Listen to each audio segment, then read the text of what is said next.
మెదక్ జిల్లా శివంపేట మండల కేంద్రంలో బీఆర్ఎస్ పార్టీ మండల అధ్యక్షుడు రాజా రమణగౌడ్ సమావేశం ఏర్పాటు చేశారు. ఈ సందర్భంగా ఆయనతో పాటు మాజీ జిల్లా గ్రంథాలయ సంస్థ చైర్మన్ చంద్రగౌడ్ కూడా పాల్గొన్నారు. రాజా రమణగౌడ్ మాట్లాడుతూ రైతుల సమస్యలను పట్టించుకోకుండా కాంగ్రెస్ ప్రభుత్వం పరిపాలనను గాలి కుదిలిస్తుందని విమర్శించారు. తెలంగాణను కొట్లాడి సాధించి అభివృద్ధి చేసిన మాజీ ముఖ్యమంత్రి కేసీఆర్పై అసెంబ్లీ సాక్షిగా అబద్దాలు చెప్పడం సిగ్గుచేటని ఆయన మండిపడ్డారు. తెలంగాణ బాబు మన కల్వకుంట్ల చంద్రశేఖరరావుపై గారిపై కుట్రపూరితంగా నిరాదరణ ఆరోపణలతో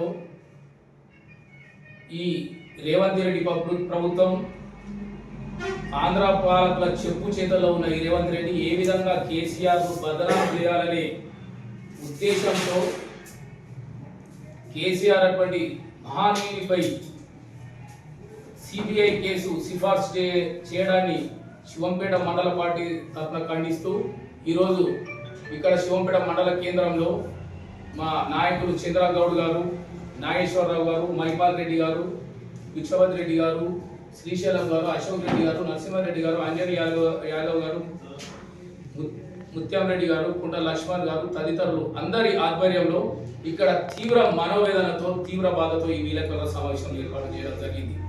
అయ్యా మీకు అందరికి తెలుసు, తెలంగాణ రాకముందు 2014 ముందు తెలంగాణ రైతుల ఘోష ఏ విధంగా ఉండేనో, కరెంటు రాక, ఎరువులు లేక, నీళ్లు లేక, ఆకాశం వైపు చూస్తూ వర్షాలు ఎప్పుడు పడితే అప్పుడు పంట పండించుకున్నామనే ఉద్దేశం తెలంగాణ రైతులు ఉంటుండే. కాళేశ్వరంతో ప్రపంచంలోని ఎక్కడ లేని విధంగా ఎన్నో బ్యారేజీలు ఎత్తిపోతల పథకంతో కాళేశ్వరం నిర్మించి అక్కడ కాళేశ్వరం నుంచి ఇక్కడ సింగూరు ప్రాజెక్టు నింపుతాని అపర భగీరథుడు కేసీఆర్ చేసిన ప్రయత్నమే కాళేశ్వరం ప్రాజెక్టు. ఆ కాళేశ్వరంలో 316 పిల్లర్లలో ఒక్క పిల్లర్ చిన్నగా కుంగిపోతే దాన్ని మరమ్మతులు చేయకుండా మసిపూసి మారేడికాయ చేసి ఏ విధంగా కేసీఆర్ బద్నాం చేయాలని రేవంత్ రెడ్డి కంకణం కట్టుకొని నిన్న అసెంబ్లీలో నిస్సిగ్గుగా అబద్ధాలు చెబుతూ ఆయన మీద ఆ మహానుభావుల మీద ఆరోపణలు చేయడానికి శివంపేట మండల పార్టీ మరొకసారి తీవ్రంగా ఖండిస్తుంది. అయ్యా తెలంగాణ రైతులకు తెలుసు, ఈ రేవంత్ రెడ్డి ఎప్పుడైనా నీలముఖం తెలిసిందా? ఎప్పుడైనా బ్యారేజ్ ఎక్కడ ఉన్నది ఈ రేవంత్ రెడ్డి గారికి తెలిసిందా? ఏమైనా కాంగ్రెస్ ప్రభుత్వ మంత్రులకు ఏమైనా అవగాహన ఉందా? అంతకుముందు 50 ఏళ్ళు పాలించిన వాళ్ళు ఎందుకు తెలంగాణ బిల్లు తేలేకపోయారు? ఇవాళ అంటున్నారు తుమ్మిడేతి దగ్గర కట్టేందని. తుమ్మిడేతి దగ్గర మీరు 10-15 సంవత్సరాలు మా హరీష్ రావు అన్నారు, అసెంబ్లీ టైగర్ హరీష్ రావు అన్నారు, అక్కడ తట్టెడు మట్టి కూడా ఎత్తి తీసిపోయలేదు మీరు మొహానికి. కాళేశ్వరం అంత పెద్ద ప్రాజెక్ట్ అయితే ఏదో చిన్న మరమ్మతు వస్తే దాన్ని మసిపూసి మారేడుకాయ చేసి దాన్ని ఏ విధంగా బద్నాం చేయాలని వీళ్ళు కంకణం కట్టుకున్నారు. ఈ సందర్భంగా మేము తీవ్రంగా గమనిస్తున్నాం. అంతేకాకుండా తెలంగాణ రైతులు ఆలోచించాలి, ఏ విధంగా పోనీ కేసీఆర్ రాజకీయంగా మీరు బద్నాం చేయవచ్చేమో కానీ అంత పెద్ద ప్రాజెక్టును మరమ్మతు చేయకుండా గాలికి వదిలేసి మీరు తెలంగాణ రైతుల నోట్లో మట్టి పెట్టే విధంగా చేస్తున్నారని సందర్భంగా మేము తెలియజేస్తున్నాం.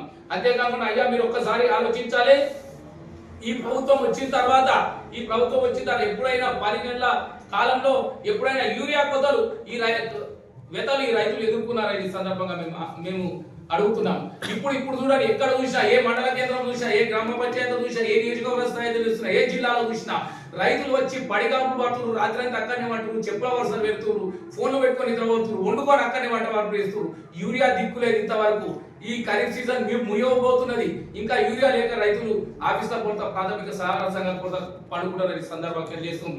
అంతేకాకుండా నిన్న మా హరీష్ రావు గారు నిన్న అసెంబ్లీలో మీరేదైతే ఉత్తుత్తి పిఎస్సి ఘోష్ కమిటీ అని పెట్టి మీ ఆధ్వర్యంలో తప్పుడు రిపోర్ట్ ఇప్పించుకొని ఏ విధంగా కేసీఆర్ ను బద్నాం చేయాలని చూసిందో ఆ రిపోర్ట్ 650 పేజీల రిపోర్టు కూడా మా అసెంబ్లీ టైర్ ఎక్కడ లేకుండా మీకు అసెంబ్లీలో హరీష్ రావు అడిగిన ప్రశ్నలకు మీరు నీళ్లు నమ్మి ఏ విధంగా బద్నాం చేస్తున్నారో తెలంగాణ రాష్ట్రం అంతా, తెలంగాణ ప్రజానీకం అంతా చూసింది. హరీష్ రావు అడిగే ప్రశ్నలకు మీకు దమ్ము లేకపోయే మీరు పెట్టిన కమిటీ రిపోర్టునే హరీష్ రావు గారు ఆ కమిటీ రిపోర్ట్ పేపర్ తీసుకొని ఒక్కొక్క పాయింట్ అడుగుతుంటే ఇదే ముఖ్యమంత్రికి, ఇదే ఇరిగేషన్ మంత్రికి, ఏ మంత్రులకు కూడా సోయలేదు. దాని మీద ఏమన్సర్ చెప్పాను మా హరీష్ రావు ప్రశ్నలకు తెల్లమోహన్ వేసుకొని కూర్చున్నారు. ఈ సందర్భంగా మేము తెలియజేస్తున్నాం.